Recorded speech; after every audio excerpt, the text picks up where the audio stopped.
Somewhere inside you, right now, a chemical reaction is happening. One that, left completely alone, would take millions of years to finish. And yet, inside your cells, it is over in a fraction of a second. Not slowed down, not skipped, sped up, by a factor almost too large to picture. This is the strange, quiet power of enzymes. And by the end of this video, you will understand exactly how something invisible can bend the speed of chemistry itself. Let us start with a question that sounds simple. Why do chemical reactions need time at all? Why can't two molecules that are destined to react simply react the moment they touch? The answer is a hidden barrier. Every chemical reaction, even one that is going to release energy in the end, has to climb a small hill first. Scientists call this hill the activation energy. Picture a boulder resting at the top of a slope. It wants to roll down. Physics wants it to roll down. But first, something has to give it a small push over the ridge. Without that push, the boulder simply sits there, forever if necessary. Molecules behave the same way. Before they can transform into something new, their bonds have to bend, stretch and strain into an unstable, high-energy shape. Chemists call this fragile in-between moment the transition state. It is the peak of the hill, the hardest part of the entire journey. Without help, most biological reactions would sit at the bottom of that hill, practically frozen, for years, decades. Some, quite literally, for millions of years. Life simply does not have that kind of time. This is exactly the problem enzymes solve. An enzyme is a biological catalyst. A catalyst is anything that speeds up a chemical reaction without being consumed or permanently changed in the process. Almost every enzyme in your body is a protein, folded into a very specific three-dimensional shape. And that shape is not decorative. It is the entire mechanism. Every enzyme contains a small pocket, a groove, carved into its folded structure, called the active site. This is where the actual chemistry happens. The molecule that fits into it, the one the enzyme acts upon, is called the substrate. For decades, scientists believed the active site worked like a rigid lock, waiting for the one key-shaped to fit it perfectly. In 1894, a chemist named Emil Fischer proposed exactly that. The lock and key model. Elegant, simple. And we now know, slightly wrong. In 1958, a scientist named Daniel Koshland looked closer. And he discovered that the active site is not rigid at all. It is flexible. When the correct substrate arrives, the enzyme actually changes shape around it, molding itself into a tighter, more precise fit. Like a hand sliding into a glove, and the glove gently tightening around every finger. This is called the induced fit model. It is the model accepted by scientists today, and this reshaping is not just for show.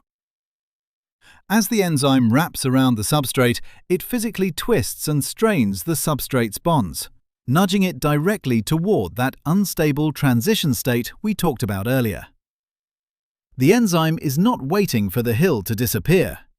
It is quietly reshaping the hill itself. Here is the key detail your exam will test directly. An enzyme does not change whether a reaction happens. It does not change the starting energy. It does not change the ending energy. It only lowers the height of that peak in the middle. The activation energy. Nothing else moves. Only the barrier gets smaller. And because that barrier drops so dramatically, reactions that might take years without help can finish in a fraction of a second, with an enzyme guiding them. Some enzymes are almost unbelievably fast.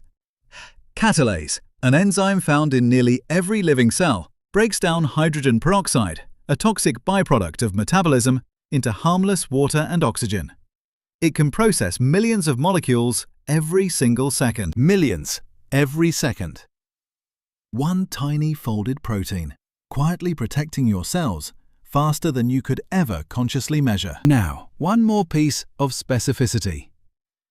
An enzyme's active site is not just shaped for one substrate. It is often shaped for exactly one substrate. Amylase, the enzyme in your saliva right now, breaks down starch. It does nothing to proteins, nothing to fats, only starch. One key, one lock. But enzymes are not always working alone. Some require a small helper molecule before they can function at all. If that helper is a metal ion, like zinc or magnesium or iron, it is called a cofactor. If the helper is a small organic molecule, often built directly from a vitamin in your diet, it is called a coenzyme. This is precisely why vitamin deficiencies can quietly disrupt entire metabolic pathways. Without the helper, the enzyme simply cannot do its job. So, does an enzyme work at full power all the time? No, not even close. 4 major factors control how quickly an enzyme works. Let us walk through each one. Factor 1. Temperature. As temperature rises, molecules move faster, colliding more often, and the reaction speeds up. But push the temperature too high, and the enzyme's folded structure begins to unravel. This is called denaturation. The precise shape of the active site is destroyed. And once that shape is gone, the enzyme cannot function, usually permanently. Every enzyme has an optimal temperature. For most enzymes in your body, that peak sits right around 37 degrees Celsius, your normal internal temperature. This is not a coincidence. It is evolution, tuning your chemistry to your own body. Factor 2. pH. Just like temperature, every enzyme has an optimal pH. And moving too far from it distorts the enzyme's shape, exactly the way excess heat does. Here is a detail that surprises a lot of students. Pepsin, an enzyme in your stomach, actually works best in an extremely acidic environment, while trypsin, an enzyme in your small intestine, prefers a nearly neutral one. Same body, same task, digesting protein. 2 completely different optimal environments, because they evolved to work in 2 completely different locations. Factor 3. Substrate concentration. Add more substrate, and up to a point, the reaction speeds up, because there are simply more molecules finding their way into active sites.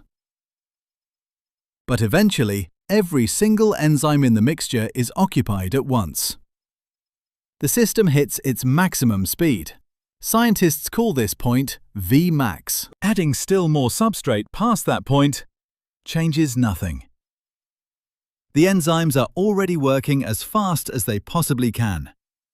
Every pocket full. Factor 4. Inhibitors. Some molecules exist specifically to slow enzymes down, and they do it in 2 very different ways. A competitive inhibitor is shaped almost exactly like the real substrate. It sneaks directly into the active site, physically blocking the true substrate from entering. The 2 molecules compete for the same single spot. But here is the twist. Add enough real substrate and it can simply outcompete the imposter through sheer numbers. Given enough substrate, the reaction can still reach its normal maximum speed. It just takes longer to get there. A non-competitive inhibitor works completely differently. It does not go anywhere near the active site. Instead, it binds somewhere else entirely on the enzyme. And that binding distorts the enzyme's overall shape, warping the active site indirectly. And no amount of extra substrate can fix that. The active site itself is broken. The maximum possible speed drops permanently, no matter how much substrate you add. One blocks the door. The other breaks the lock. And this is not just a laboratory curiosity. Many medicines and many natural poisons work by inhibiting one specific enzyme precisely on purpose. Let us bring the whole picture together now. An enzyme is a biological catalyst, almost always a folded protein, that dramatically lowers the activation energy of a reaction without being used up itself.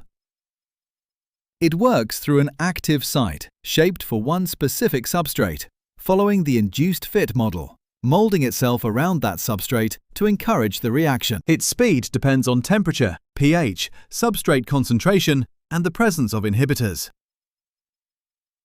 Push any of these too far, and the enzyme's precise shape can be lost entirely. For your exam, 4 things matter most. 1.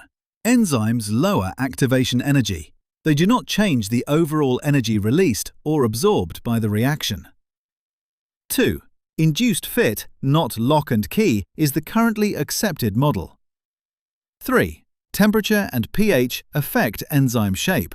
Too far in either direction causes denaturation. 4. Competitive inhibitors compete for the active site and can be outcompeted by more substrate. Non-competitive inhibitors change the enzyme's shape elsewhere and cannot be outcompeted, no matter how much substrate you add. Lock those 4 points in, and enzyme questions become some of the most predictable points on the entire exam. Somewhere inside you, right now, a reaction that should take millions of years is finishing in a fraction of a second. Not by magic. By a small, folded protein, reshaping the hardest part of the journey, quietly, every moment, without asking for anything in return. Trillions of these reshaped hills crossed every single second inside you simply so you can keep existing. If this finally made enzymes click, leave a like so more students can find it. Subscribe, because your next topic is already on its way.